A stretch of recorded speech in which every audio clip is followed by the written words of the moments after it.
Welcome back to the next video. तो अगर अभी तक आप लोगों ने एटम इंस्टॉल नहीं किया तो इससे पहले कि हम लोग आगे जाएं, मैं आप लोगों को रिकमेंड करूंगा कि आप लोग एटम इंस्टॉल कर लें। तो अगर आपको नहीं पता कि एटम कैसे इंस्टॉल करना है और इसके अंदर कौन कौन से पैकेजेस इंस्टॉल करने हैं तो आपने परेशान बिल्कुल नहीं होना। इसी प्लेलिस्ट के शुरू में तीसरी या चौथी वीडियो में मैंने आपको यही चीज़ बताई है कि हम एटम किस तरह डाउनलोड करेंगे, किस तरह इंस्टॉल करेंगे और उसके अंदर कौन कौन से पैकेजेस हम इंस्टॉल करेंगे जो आगे हमारी हेल्प करेंगे। तो मैं आपको रिकमेंड करूंगा कि आप लोग जाएं और जाके उस वीडियो को देखें अगर आपने एटम को इंस्टॉल नहीं किया, क्योंकि इससे आगे हमारा एटम का काम शुरू होने वाला है। अब यहाँ पर सबसे पहले आपने अपना एटम टेक्स्ट एडिटर ओपन कर लेना है। अब यहाँ पर सबसे पहले मैं आपको बताऊंगा कि आप लोग कोई भी प्रोजेक्ट किस तरह ओपन करेंगे। मैं इसको क्लोज कर देता हूँ। ओके, इसको भी हम क्लोज कर देते हैं, इसको भी क्लोज कर देते हैं। अब यहाँ पर ये मैंने एक फोल्डर बनाया तो हुआ है, इसको मैं ओके अब हम क्या करेंगे, हम यहाँ पर सिंपल फाइल्स में जाएंगे, ओपन फोल्डर। यहाँ पर आप सिंपल क्या करेंगे, एक न्यू फोल्डर क्रिएट करेंगे और उसका नाम आप रखेंगे वेब डेवलपमेंट। ठीक है, मैंने पहले से क्रिएट किया हुआ है, आपने इसको क्रिएट करना है और उसका नाम रख देना है वेब डेवलपमेंट। और इसको यहाँ से हम सिलेक्ट करेंगे, सिलेक्ट फोल्डर। अब ये वो फोल्डर है जहां पर आपके सारे प्रोजेक्ट स्टोर होंगे, जो चीज भी आप क्रिएट करेंगे वो सारी हम इसके अंदर स्टोर करेंगे। तो यहाँ से इनको मैं क्लोज कर लेता हूँ। ओके, अब यहाँ पर ये हमारा एक फोल्डर क्रिएट हो गया। ये देखें, यहाँ पर आप इस एरो को देखें, अभी इस टाइम यहाँ पर मेरा फोल्डर क्लोज है। जैसे ही मैं इस पर क्लिक करूंगा एरो नीचे को आ गया, मतलब यहाँ पर मेरा इस टाइम फोल्डर ओपन है। अब इसके अंदर कुछ भी नहीं है तो ये कुछ भी शो नहीं कर रहा। ठीक है, अब यहाँ पर मैं क्या करूंगा, मैं एक प्रोजेक्ट क्रिएट करूंगा। तो हमारा जो फर्स्ट प्रोजेक्ट है वो है हमारी पर्सनल वेबसाइट। ठीक है, तो मैं सिंपल इस फोल्डर पे राइट क्लिक करता हूँ और यहाँ पे मैं न्यू फोल्डर पे क्लिक करता हूँ। अब मेरा ये जो फोल्डर है ये वेब डेवलपमेंट वाले फोल्डर के अंदर क्रिएट होगा। तो इसका नाम मैं रखता हूँ HTML पर्सनल साइट। ओके, ये मैंने इसका नाम रखा। तो ये देखें, इस फोल्डर के अंदर मेरा ये वाला फोल्डर क्रिएट हो गया। अब फाइल क्रिएट करने के लिए मैं दोबारा से इस पे अपने इस वाले फोल्डर पे मैं राइट क्लिक करूंगा, न्यू फाइल। अब यहाँ पर अगर आप एक और चीज देखें तो आपको इसके आगे एक शॉर्टकट भी शो हो रहा है। ठीक है, अगर मैं इस पे क्लिक ना करूं, मैं सिंपल इस फोल्डर को सिलेक्ट करूं और कैपिटल A प्रेस करूं तो ये देखें यहाँ पर ये न्यू फाइल का नाम पूछ रहा है और जैसे ही मैं नाम एंटर करूंगा साथ ही न्यू फाइल क्रिएट हो जाएगी। तो यहाँ पर इसका जो नेम है वो मैं रखता हूँ index.html। ओके, हम एंटर हिट करते हैं। ओके, जैसे ही हमने एंटर प्रेस किया तो यहाँ पर ये मेरी एक फाइल क्रिएट हो चुकी है। यहाँ पर हमने फाइल क्रिएट करनी थी, यहाँ पर हमसे फोल्डर क्रिएट हो गया। मैं सिंपल इस पर राइट क्लिक करूंगा, न्यू फाइल, और यहाँ पर मैं सिंपल index.html। ओके, तो ये देखिए यहाँ पर ये हमारी जो फाइल है वो क्रिएट हो चुकी है। अब ये जो नाम मैंने इसका रखा है index.html, ये आमतौर पर जो डेवलपर्स होते हैं वो अपने होम पेज को ये नाम देते हैं। अब अपनी HTML वेबसाइट क्रिएट करने से पहले हमें कुछ बॉयलर प्लेट कोड की जरूरत पड़ती है। ठीक है, अब आप उस कोड को लिख भी सकते हैं और आप जो हमने एक प्लगइन मैंने आपको इंस्टॉल करवाया था इमेट, आप उस प्लगइन के थ्रू सिंपल इसको ऐड भी कर सकते हैं। और किस तरह आप ऐड करेंगे, आप सिंपल यहाँ पर लिखेंगे HTML और एंटर प्रेस कर देंगे। तो ये देखें, जैसे मैंने HTML प्रेस किया तो यहाँ पर हमारे पास ये कोड आ गया सारा। अब ये जो कोड है ये आपका standard HTML boiler plate code है। अब प्रोग्रामिंग में क्या होता है, हम अक्सर बॉयलर प्लेट की बात करते हैं काफ़ी दफ़ा। ये ऐसी है जैसे आपने कोई कोड टेम्पलेट क्रिएट करके रखा है जिसको आप बार बार यूज़ करते हैं। ठीक है, अब यहाँ पर मैं आपको एक और चीज़ बता दूँ। अभी हमने सिंपल ये टेक्स्ट इसके अंदर ऐड किया, हमने इसको सेव नहीं किया, तो ये यहाँ पर आपको एक इंडिकेशन देता रहेगा ब्लू डॉट के तौर पे। ठीक है, ये आपको यहाँ पर देखें इंडिकेशन आ रहा है ब्लू डॉट। अब जब भी आप इसको एटम को बंद करेंगे तो ये आपका जितना वर्क आपने किया है, अगर आपने उसको सेव नहीं किया तो वो सारा जाया चला जाएगा। आप सेव करने के लिए आपने क्या करना है, आपने सिंपल फाइल पे जाना और उसको यहाँ से सेव कर लेना है, या फिर आप सिंपल अपने कंप्यूटर या लैपटॉप में Ctrl+S प्रेस करेंगे तो ये सेव हो जाएगा।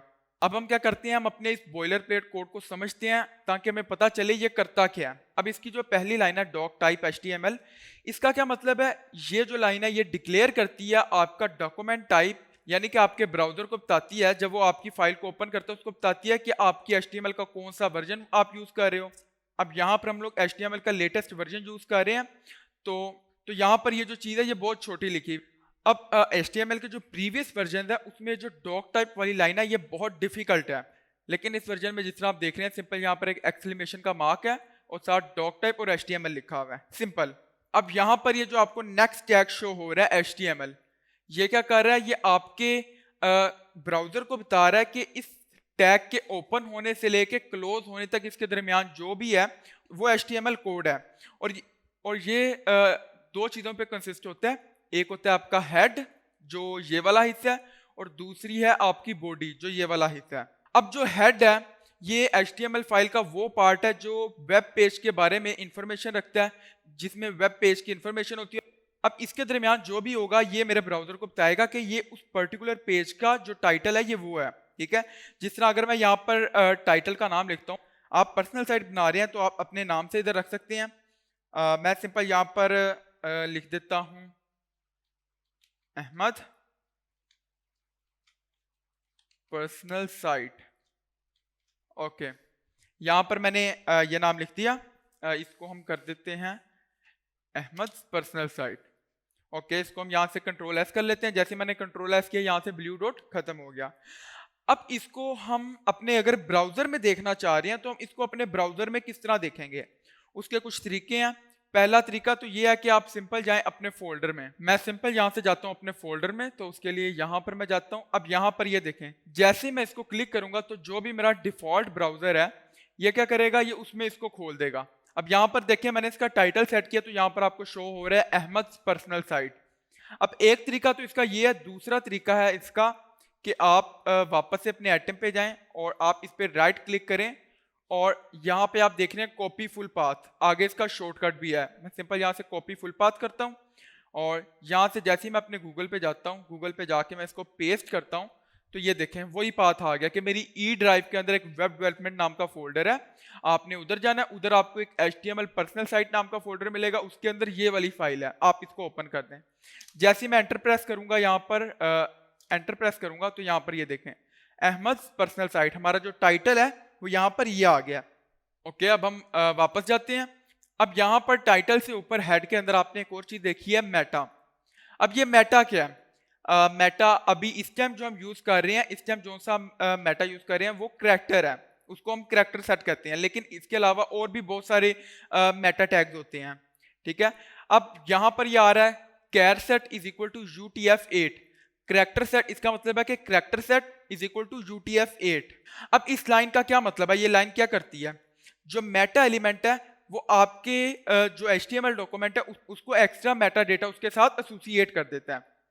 अब यहाँ पर इस केस में आप अपने ब्राउजर को बता रहे हैं कि जब वो इस फाइल को ओपन करेगा तो जितना भी डेटा इसके अंदर, जितना भी टेक्स्ट इस वेब पेज के अंदर इनकोडेड है, UTF-8 सिस्टम के थ्रू, इनकोडिंग सिस्टम के थ्रू इनकोडेड है।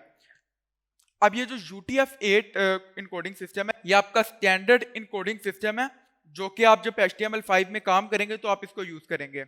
अब इसके पीछे रीजन क्या है? रीजन ये है कि जितने भी इंटरनेशनल सिंबल्स हैं वो सारे इसके अंदर इंक्लूडेड हैं यूनिकोड करैक्टर सेट में, ठीक है। अब ये होता क्या, कभी कभी आपने देखा होगा कि जैसे ही आप अपनी वेबसाइट की लैंग्वेज चेंज करते हैं, गूगल में तो ये चीज़ डिफॉल्ट तौर पे सेट है, लेकिन अगर आप फायरफॉक्स में ये काम करें, अपनी वेबसाइट की लैंग्वेज चेंज करें तो वो आपको अजीब सी लैंग्वेज शो करने लग जाता है। ना वो वाली लैंग्वेज होती है जो आपने चेंज किया, ना वो वाली लैंग्वेज होती है जिससे आपने चेंज किया। वो बीच में से कोई अजीब सी वर्ड जंप कर रहे होते हैं, अजीब सी लैंग्वेज बन जाती है। वो इसलिए होता है क्योंकि जो फायरफॉक्स है वो आपकी वेब पेज के करैक्टर सेट को सही तरह इनकोडेड नहीं करता, ठीक है। इसलिए हम UTF-8 इनकोडेड सिस्टम यूज करते हैं जिसके अंदर सारे इंटरनेशनल सिंबल्स मौजूद होते हैं। अब ये दिखाने के लिए अगर मैं आपको लेके जाऊं, यहाँ पर एक वेबसाइट है unicodetable.com। यहाँ पर अगर आप देखें तो ये बहुत सारे जो ये देखें यहाँ पर ये बहुत सारे सिंबल्स हैं जो कि उसके अंदर ऐड होते हैं। अब यहाँ पर ये लोड हो रहा है, ये लोड होगा तो आपको बाकी कोड शो होंगे। इसके साथ साथ मैं आपको एक और चीज दिखा दूं, इसके अंदर ना सिर्फ सारे सिंबल्स हैं बल्कि साथ ही साथ इसके अंदर इमोजीज भी हैं। जैसे मैं हर्ट पे क्लिक करूंगा तो यहाँ पर ये देखें आपके पास हर्ट के इमोजीज आ जाएंगे, ठीक है। अब मैं यहाँ पर कहता हूँ मान लो, अब मैं सिंपल क्या करता हूँ, मैं सिंपल इसको यहाँ से कॉपी करता हूँ। ये देखें मैंने इसको कॉपी कर लिया। मैं वापस से जाता हूँ अपनी वेबसाइट पे और यहाँ पर मैं अपने टाइटल से पहले इसको पेस्ट कर देता हूँ, ठीक है। इसको यहाँ से मैं सेव करता हूँ और सेव करने के बाद मैं वापस से जाके अपनी वेबसाइट को रिफ्रेश कर लेता हूँ। अब रिफ्रेश करने के लिए या तो आप यहाँ पे प्रेस करें या फिर आप कंट्रोल और R प्रेस करें तो ये रिफ्रेश हो जाएगी। तो ये देखें यहाँ पर मेरा जो ब्लैक हर्ट है वो शो होना शुरू हो गया, यानी कि जो कंटेंट हमने उसको दिया वो इधर शो होने लग गया। अब यहाँ पर अगर हम वापस से जाएं तो यहाँ पर हमारा जो मेटा है ये जिस तरह हमने पीछे पढ़ा था, यहाँ पर अगर मैं आपको दिखाऊं तो इसके अंदर जिस तरह हमने HR पढ़ा, इसके अंदर हमने ये एट्रीब्यूट्स यूज किए, ठीक है। हमने HR टैग के अंदर मुख्तलिफ एट्रीब्यूट्स यूज किए। इसी तरह आपका ये जो मेटा है ये भी सेल्फ क्लोजिंग टैग है, ठीक है। इसके अंदर भी ये हमने सिंपल क्या किया, हमने एक एट्रीब्यूट यूज किया।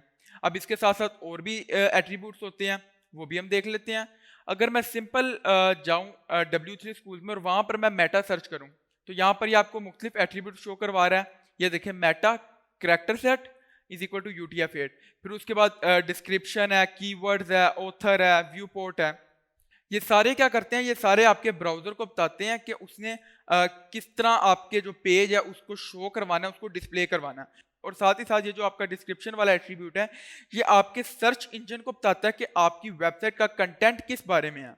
जिस तरह अगर मैं यहाँ पर जाऊँ, मैं यहाँ पर सर्च करूँ MDN, ओके, मैंने यहाँ पर MDN सर्च किया। अब यहाँ पर आप देख रहे हैं ये हमें बता रहा है कि MDN web doc sites provide information about open web technologies including HTML, CSS and APIs for both website and progressive web apps, ठीक है। अब अगर मैं इसको ओपन करूं, ओके, ओपन करने के बाद मैं सिंपल इसका करूं व्यू सोर्स पेज, तो यहाँ पर ये सारा HTML हमें शो हो रहा है जो भी HTML इस कोड के लिए लिखा गया, ठीक है। मैं सिंपल क्या करता हूँ, यहाँ पर कंट्रोल F करता हूँ और यहाँ पर मैं सर्च करता हूँ डिस्क्रिप्शन। अब यहाँ पर आपने जो पहला डिस्क्रिप्शन है उसको हमने छोड़ देना है, हमने आगे जाना है कि ये देखें, ये यहाँ पर जो शो हो रहा है दी MDN वेब डॉक साइट, ये वही है जो इन्फॉर्मेशन हमें यहाँ पर शो हो रही थी। अगर हम पीछे देखें तो ये देखें वो सेम इन्फॉर्मेशन है, ठीक है। यानी ये क्या करता है, ये आपके सर्च इंजन से आपको बताता है कि आप जिस वेबसाइट पे क्लिक कर रहे हैं उसका कंटेंट किस बारे में है। तो हम वापस चलते हैं और यहाँ तक आज की वीडियो के अंदर हम लोगों ने देखा जो हमारा हेड वाला सेक्शन है उसको। अब जो हमारा नेक्स्ट लेसन होगा उसके अंदर हम अपने बॉडी वाले पार्ट को देखेंगे और साथ ही साथ उसके अंदर हम अपनी पर्सनल साइट का जो कंटेंट हम ऐड करना चाहते हैं वो हम बॉडी सेक्शन के अंदर ऐड करेंगे। तो अगर आपको किसी चीज़ की समझ नहीं आई या आपको इससे रिलेटेड कोई भी क्वेश्चन है तो आप कमेंट में आके मेरे से पूछ सकते हैं, मैं आपको अवेलेबल हूँ, मैं आपको उस चीज़ का जवाब दूंगा। तो मिलते हैं नेक्स्ट वीडियो में, तब तक के लिए खुदा हाफिज़।